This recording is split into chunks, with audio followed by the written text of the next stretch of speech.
$1 million budget deficit in any county is not ideal. But for Sutter County, a $12 million shortfall comes with a few unique challenges other counties may not face. Let's talk about that. By law, Sutter County must have a balanced budget, and a hiring freeze is now in effect to help in the short term. Your reporter covering Sutter County, Kayla Moeller, getting answers on why the county is struggling to keep up. Sutter County anticipated a budget shortfall back in 2022. They put Measure A on the ballot locally for a 1% countywide sales tax, but it failed. At that time, we put out a lot of information that we thought we would have about a $12 million budget gap in a few years.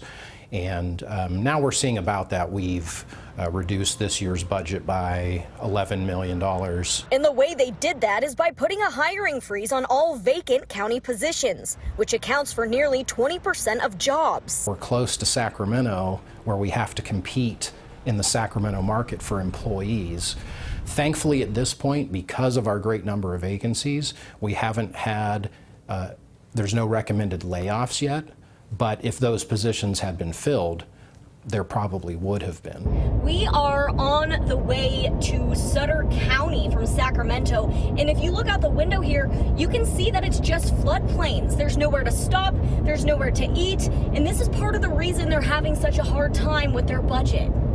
A lot of land, a lot of openings where there can be housings, there could be restaurants. But you can't, because it's right at the line where the flooding and everything is. The land isn't viable for development.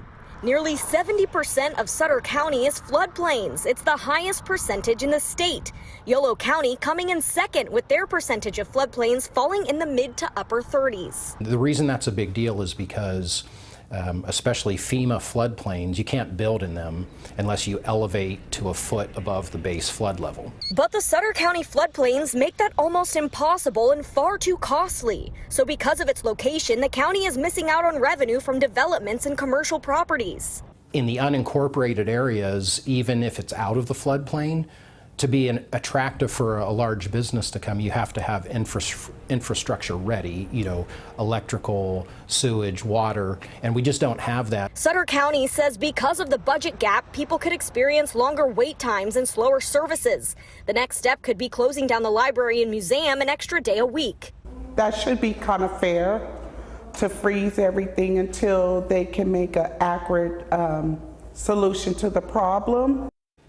Sutter County says there are a few identified spots outside of the floodplains that are possible for development and working on taking advantage of those spots.